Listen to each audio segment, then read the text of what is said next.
એક વસ્તુ હું આજે તમને કહી દઉં, જે દરેક લોકોએ સાંભળવા જેવી છે, સ્ત્રી હોય કે પુરુષ, કે તમારી અંદરની જે ભાવનાઓ હોય ને એને વ્યક્ત કરવા માટે ઈશ્વરે આપી છે, નહીં કે દબાવવા માટે. અને જો તમે ફિલિંગ્સને દબાવવા જશો ને તો તમે અગ્રેસિવ બનશો, તમે ગુસ્સેલ બનશો, તમે ચીડિયાવાળા બનશો. આ જ નેચરનો લો છે જે દરેક મનુષ્યએ જલ્દીમાં જલ્દી સમજી જવું જોઈએ. બાકી મેં ઘણા મનુષ્યને જોયા છે જે બહુ સહનશક્તિ ડેવલપ કરે છે, અને સહનશક્તિ જ્યારે ફૂટે ને ત્યારે ન્યુક્લિયર બોમ્બ કરતાં પણ ખતરનાક હોય છે.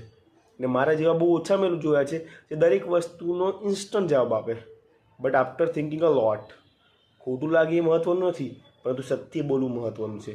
જો ભાવનાને દબાઈ કાઢી, જો તમે મને કંઈ કીધું અને હું શાંત રહ્યો સામે, તો ત્યારે ભાવનાનું તમે તમારી ભાવનાને વ્યક્ત કરી નાખી અને મેં મારી ફિલિંગ્સને દબાઈ કાઢી. તો મારે શું કરવાનું? મારે પણ એક્સપ્રેસ કરવાનું, મારે પણ એ ફિલિંગને બને તેટલી તમારી સામે વ્યક્ત કરવાની, જેમ તમે વ્યક્ત કરો છો અને એમ હું વ્યક્ત કરું છું. અને આવી રીતે તો રિલેશન બનતાય, ઘણા અવનવા બનતાય, ઘણા જૂના છે એ સકડાયેલા રહે. અને જેમાં સહનશક્તિ, જેમાં સાચું બોલવાની સહનશક્તિ ના હોય, જેમાં સાચું સહન કરવાની શક્તિ ના હોય, એ તૂટી જાય. અને હું જ કહું, એવા તૂટી જાય વધારેમાં વધારે સારું. બાકી આ ભાવનાઓને વ્યક્ત કરવાનું ઇતિહાસથી માંડીને વર્તમાનથી માંડીને ભવિષ્યમાં ચાલુ જ રહેશે.